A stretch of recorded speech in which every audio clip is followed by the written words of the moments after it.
Don't marry a woman that thinks like this. Number 1. Don't marry a woman that thinks she's equal to a man and that a man is not the head of the woman.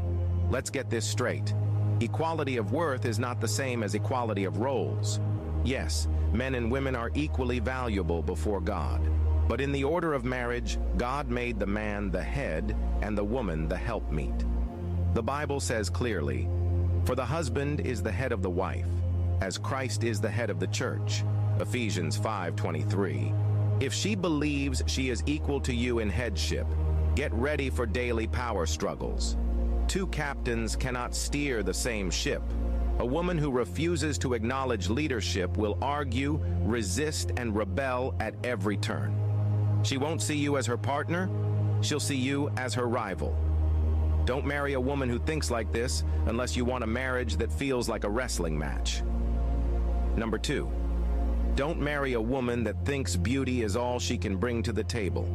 Beauty attracts, but character sustains.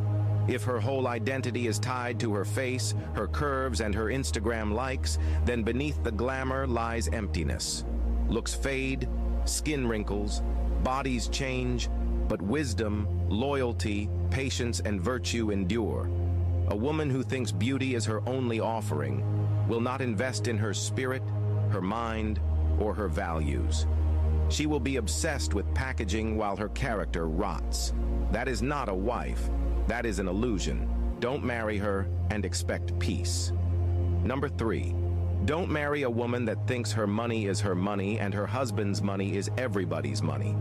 This mindset is toxic.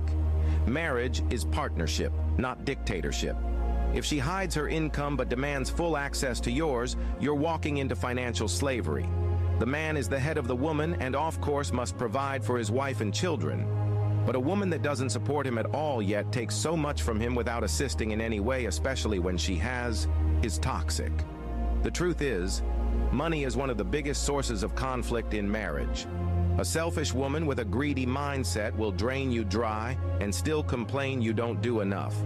She will never see herself as a builder, only as a spender. A wife must be a co-laborer, not a gold digger in designer clothes. Don't marry a woman who thinks your money is our money, while hers is my money. Number 4. Don't marry a woman that thinks submission is slavery. Submission is not weakness. It is not oppression. It is alignment to God's order. A woman who equates submission with slavery has been deceived by pride and rebellion. She will never honor you, never follow your lead, and never allow peace in the home. The Bible does not call submission bondage. It calls it honor. It is what allows two people to function as one. Without submission, you don't have unity. You have chaos. A woman with this mindset will tear down her own house with her own hands. Proverbs 14:1. Don't fall for it. Number 5. Don't marry a woman that thinks marriage shouldn't stop her from flirting and keeping other men around. If she believes she can say "I do" while still entertaining side attractions, she's not a wife. She's a disaster waiting to happen. Marriage requires exclusivity. Faithfulness is not optional. A woman who keeps male options is preparing to betray you. She will never be fully invested because her loyalty is divided.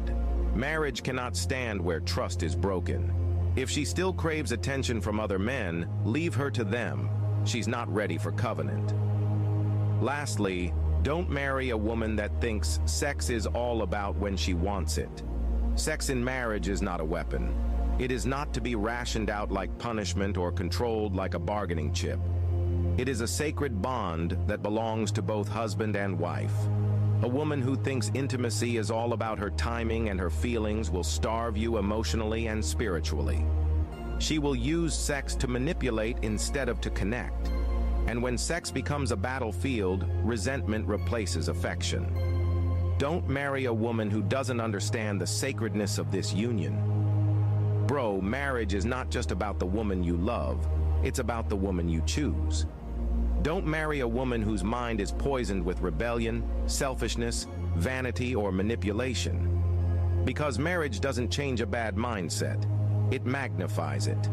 Marry a woman who honors God's order, who values more than beauty, who sees money as a joint stewardship, who embraces submission as divine design, who is loyal in spirit and body, and who understands intimacy as a covenant gift. Remember, the wrong mindset will make the right man miserable. Choose wisely. Your destiny depends on it.